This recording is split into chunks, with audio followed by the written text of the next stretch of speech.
بسم الله الرحمن الرحيم الحمد لله رب العالمين والصلاة والسلام على سيدنا محمد وعلى آله وصحبه أجمعين اللهم إنا نستهديك لأرشد أمرنا وزدنا علما ينفعنا أما بعد فنكمل في دروسنا من كتاب الهدية العلائية في باب الحظر والإباحة للشيخ العلامة محمد علاء الدين ابن محمد عابدين رحمهما الله تعالى.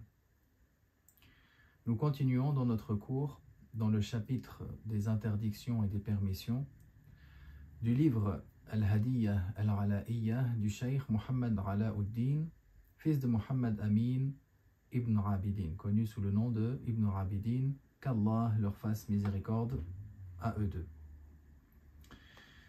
فوصلنا إلى بحث جديد في المعاملات المالية. Nous sommes arrivés dans une nouvelle section, dans une nouvelle partie dans laquelle il va traiter de certaines transactions de biens. فقال رحمه الله اشترى مكينا بشرط الكيل أو موزونا أو معدودا كذلك يكره تحريما بيعه أو أكله حتى يكيله أو يزينه ويعده بعد البيع. Il mentionne que si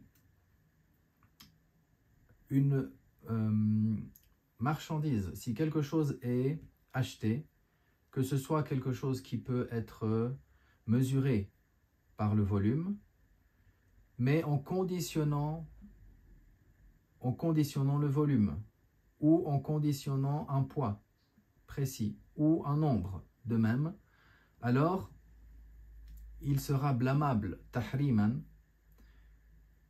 de le vendre par après, ou de le manger, si ce n'est après l'avoir mesuré par le volume, ou l'avoir pesé, ou l'avoir compté après la vente.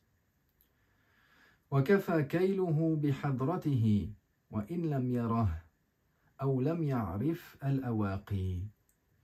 Il suffira de mesurer le volume en sa présence, c'est-à-dire du vendeur, même si il ne le voit pas, même si ce dernier donc ne le voit pas, même s'il ne connaît pas les unités de mesure qui sont utilisées. Ce qui est voulu, ce qui compte ici, c'est que ce qu'il veut acheter au volume, qu'il a précisé par le volume, il soit mesuré par le volume en sa présence. Même si lui ne sait pas exactement ce volume-là, à quelle quantité précise elle correspond.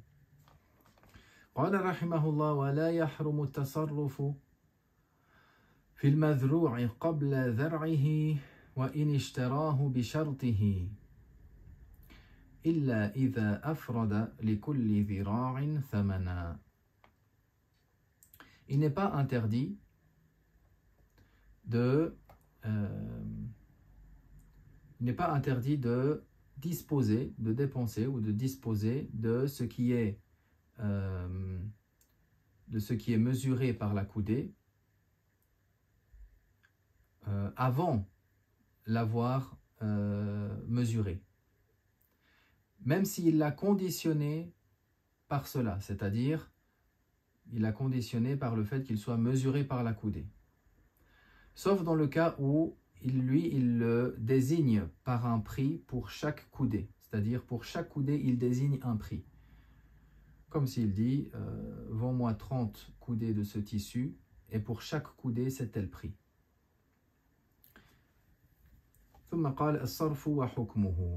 Puis il mentionne une nouvelle section concernant le sarf, l'échange, la vente des monnaies les unes contre les autres et les jugements de cela. قال رحمه الله يشترط في الصرف التقابض قبل الافتراق.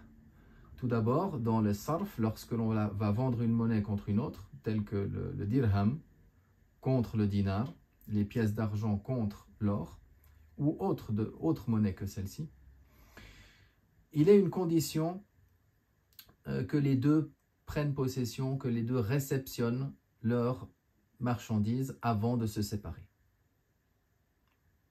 وَالتَّسَاوِي إِنِ اتَّحَدَ الْجِنْسِ, et qu'il soit équivalent si le genre est le même. Si c'est de l'or contre de l'or, si c'est de l'argent contre de l'argent, alors le genre, la quantité, le poids ici en l'occurrence, devra être le même. وَإِنْ كَانَ أَجْوَدَ مِنَ الْآخَرِ, même si une qualité est meilleure qu'une autre.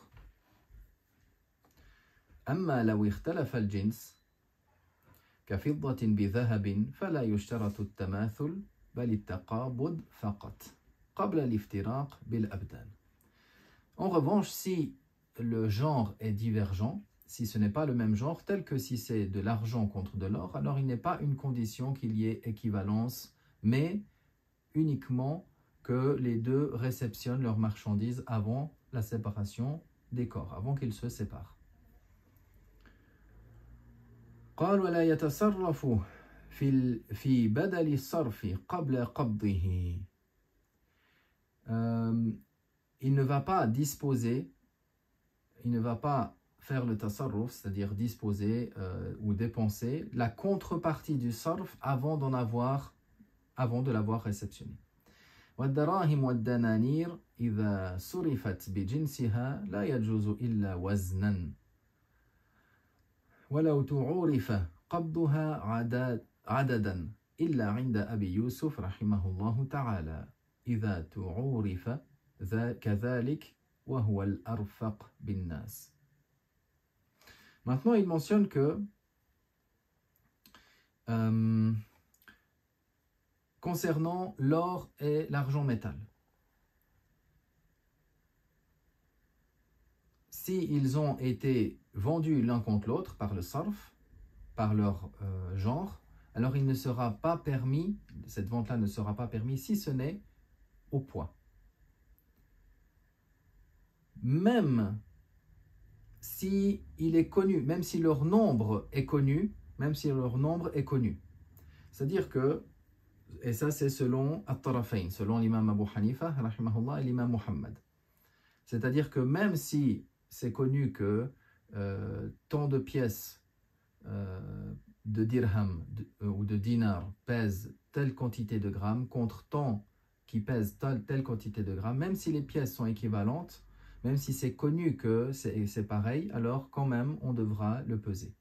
Sauf selon Abi Yusuf, rahimahullah, pour lui, dès lors que c'est connu, dès lors que c'est usité ainsi, que c'est connu que ces pièces-là, elles font une pièce de tant de dinar ou de dirham font tant de grammes, alors on peut le faire de cette manière-là. Et c'est ce que les muta'akhiroun, les savants plus récents, ont opté par facilité pour les gens. وَمَا غَلَبَ فِضَّتُهُ وَذَهَبُهُ فِضَّةٌ وَذَهَبٌ.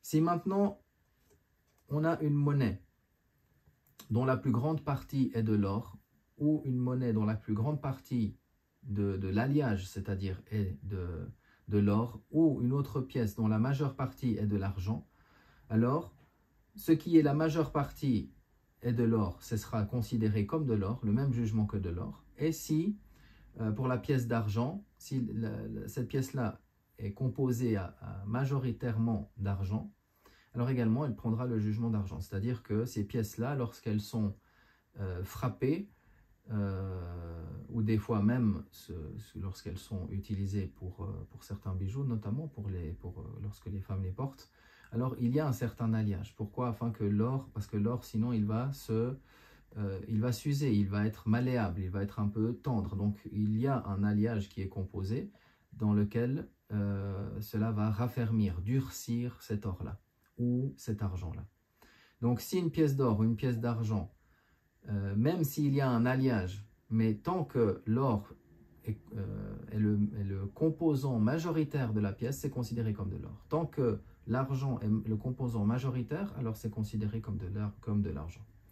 وَالْغَالِبُ الْغِشْ مِنْهُمَا فِي حُكْمِ الْعُرُوضِ فَيَصِحُّ بَيْعُهُ بِالْخَالِصِ إِذَا إِنْ كَانَ الْخَالِصُ أكثر مما في المغشوش. Il mentionne donc que si c'est une pièce dont l'alliage est en plus grande partie d'un autre métal que de l'or ou de l'argent, la majeure partie de la pièce, comme si c'était du cuivre par exemple, la majeure partie de la pièce est du cuivre, alors sera le jugement des transactions, sera le jugement des transactions. Et ce n'aura pas le jugement de l'or et de l'argent, c'est-à-dire du point de vue de ces jugements dans la vente. Par ailleurs, il sera valable de vendre cette pièce-là, dont la majorité n'est pas de l'or ni de l'argent, contre une autre, dès lors que l'autre, sa majorité, la partie pure, c'est-à-dire l'or et l'argent métal, est majoritaire par rapport à cet alliage. Et lorsque il y a équivalence dans le genre, alors il sera obligatoire l'équivalence dans le poids. Du point de vue du nombre, avec la condition de la prise de possession dans l'assemblée.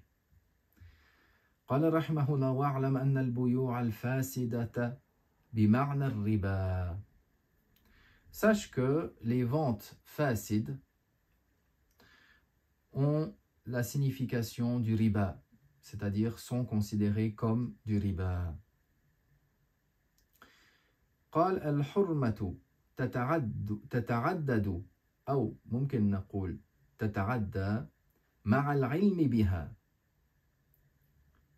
فلو رأى المكاس مثلا يأخذ من أحد شيئا من المكس ثم يعطيه آخر ثم يأخذه من ذلك الآخر آخر فهو حرام. Donc il parle ici que le haram se multiplie ou se déplace. En quel sens? Dès lors que l'on sait cela. En quel sens il exprime cela? Il explique en disant, si une personne voit quelqu'un dont on lui a pris de l'argent injustement, on lui a pris des taxes par exemple, ça peut être des taxes ou autre chose, on lui a pris injustement.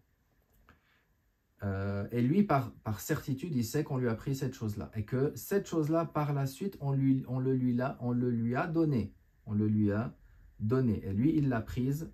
Celui-là, ce bien-là, il est pour lui interdit, il est haram. أما لو خلطه بماله ولم يمكن تمييزه فإنه يملكه وتتعلق الحرمة بذمته. Maintenant, si cette personne qui a volé ou qui a usurpé ou qui a pris les biens injustement d'une autre, et que ces biens-là, par la suite, il les a mélangés aux siens, et que une partie de ces biens-là lui ont été donnés à cette tierce personne. Donc lui, il ne sait pas maintenant, ces biens-là qu'il a entre les mains, est-ce que c'est cet argent-là, c'est ce bien-là en lui-même qui a été pris injustement ou non? Il ne sait pas, vu qu'il n'a pas la capacité de discerner, vu que cela a été mélangé. Alors dans ce cas-là,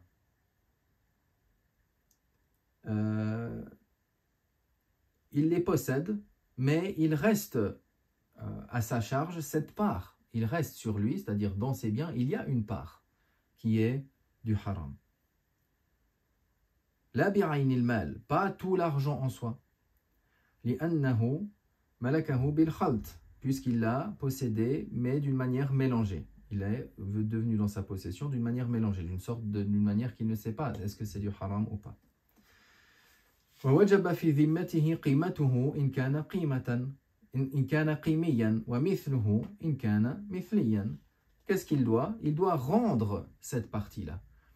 Cette partie-là, est-ce qu'il rend qu'est-ce qu'il doit rendre? Alors il rend sa valeur, si c'est quelque chose, si c'est une pièce qui est comme une pièce unique, qu'on n'en trouve pas plusieurs, alors il va en donner la valeur, il va en retourner la valeur.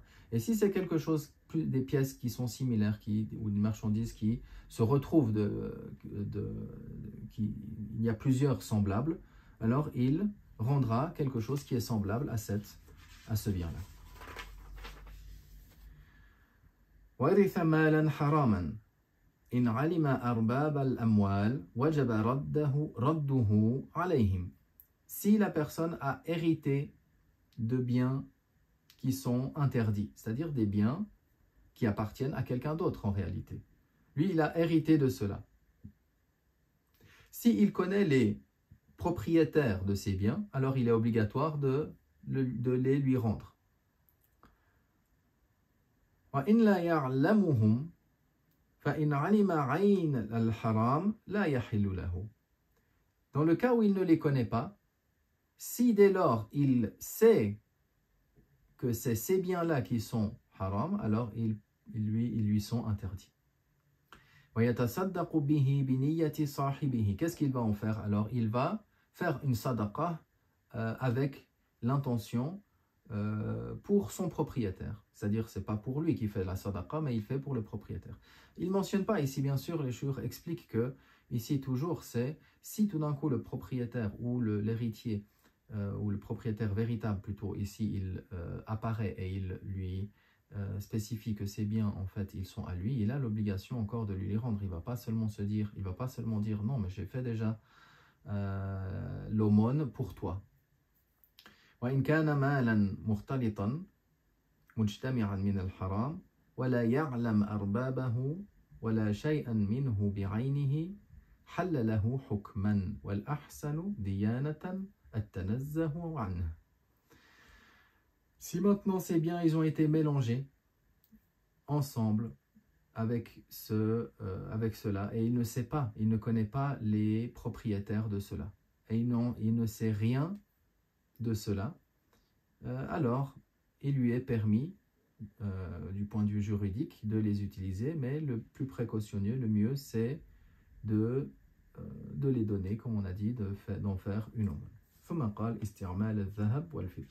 Puis il cite les jugements qui sont relatifs à l'utilisation de l'or et l'utilisation de l'argent métal. Walhamdulillah, wa sallallahu wa sallam ala rasulillah.